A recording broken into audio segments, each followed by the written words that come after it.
Welcome to Mystic Musings with Toby Hewitt. I'm Toby Hewitt, and I'm your guide through time and space and all points in between. Mystic Musings will give you insight into who you are, why you are here, how to live an authentic life, and where you fit into the universe around you. Join me on this path of mystical exploration.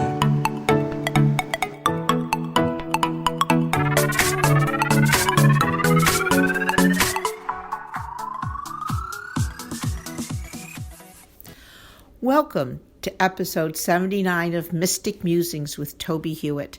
This week we will continue to consider pathwork as we continue our mystic journey. What a very interesting week I have had pursuing my pathwork and accommodating all the changes in my life. I think when the universe wants an individual to get on with walking their path, instead of dawdling along as most of us do at times in our life, the universe pushes us in the direction we had set before we incarnated. And if we have bitten off more than we can reasonably accomplish, the universe sets before us situations that beg us to slow down and reassess priorities that best serve self and others, which really everything comes down to. There are many ways to be shaken off center.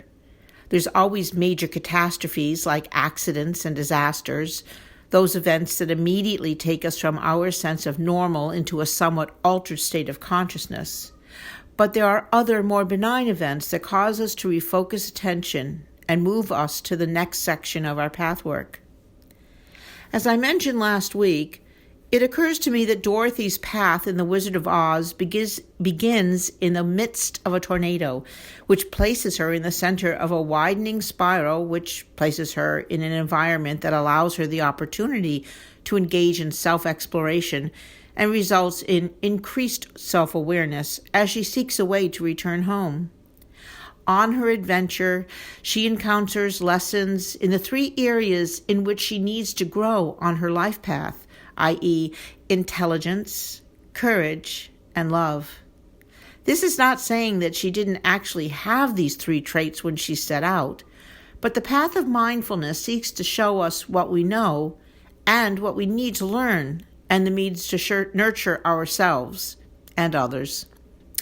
As I mentioned last week, the energy of the vortex, moving energy, and the spiral, which is primarily a static form through which the illusion of time and space are held and move, are aspects of pathwork that move us into a more mystical awareness of the wider universe. In Dorothy's case, she is lifted within her house in a vortex, the energies of which surround her and help her to move into the direction of her journey of growth. The journey is that, too, of the Fool in the Tarot and the hero's journey as portrayed through mythology. Once in Oz, she is thrown into the role of the hero as she traverses Oz in her quest to return home. And on this path, she encounters the aspects she most needs to learn at this point in her life. Intelligence, which can also be likened to discernment as symbolized by the scarecrow, love, which in her case seems to be the need to be aware that she is capable of giving and receiving love from those around her, as symbolized by the Tin Man, and courage, which is the ability to stand up for what is right and true in one's life, no matter how difficult it may be to do so, as symbolized by the lion. Her journey meets its completion when she is made aware that she had the power to return home all along, but she needed first to embrace the faith and trust she learned along the way. The Wizard of Oz books, which serve as the basis for the movie, were written by Frank Baum, who was a theosophist. The word theosophy means divine knowledge, and there's a lot to look at in this philosophy, and that will be the topic for a future episode. But suffice it to say that the Fool's and the hero's journey, as well as Dorothy's and our own, is dependent on discovering and discerning the divine knowledge that is available to each of us as we follow our path through life.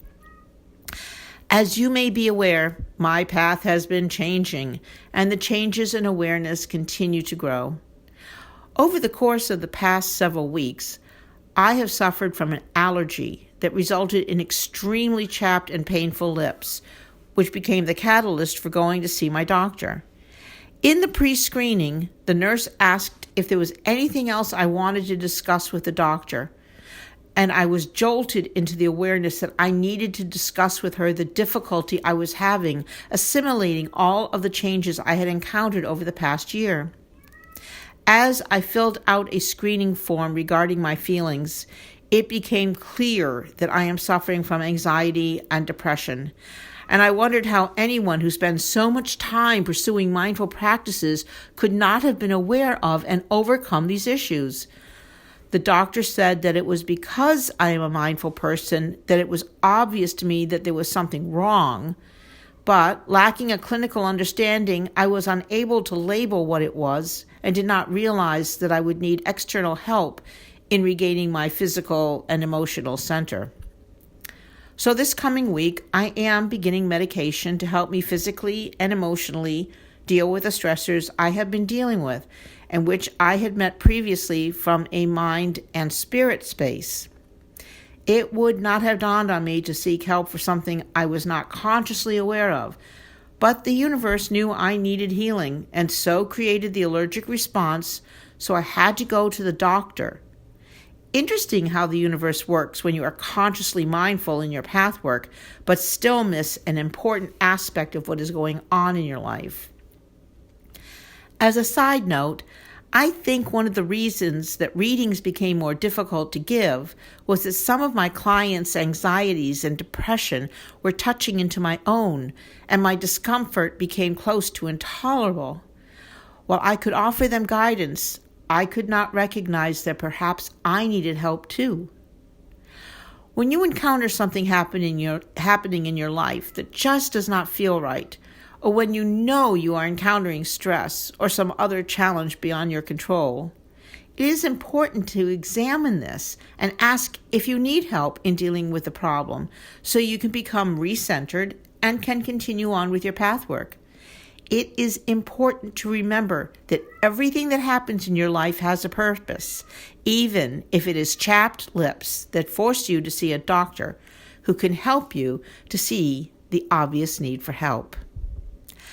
Please join me next week for episode 80 of Mystic Musings with Toby Hewitt, when Spirit and I will share aspects of Pathwork as we continue our mystic journey. Thanks for listening to this episode of Mystic Musings. Please join me every week to continue our exploration of all things mystical that can help you have a more practical and magical life. Please visit my website, TobieHewitt.com, for more information and to read my blog postings. And join me also at pathwaystomindfulness.org to learn how you can schedule a presentation. I am available for mindfulness training, demonstrations of psychic abilities, and individual readings. I also have a number of books on mystical topics on Amazon.com. I look forward to hearing from you and answering your questions. Please contact me through TobieHewitt.com.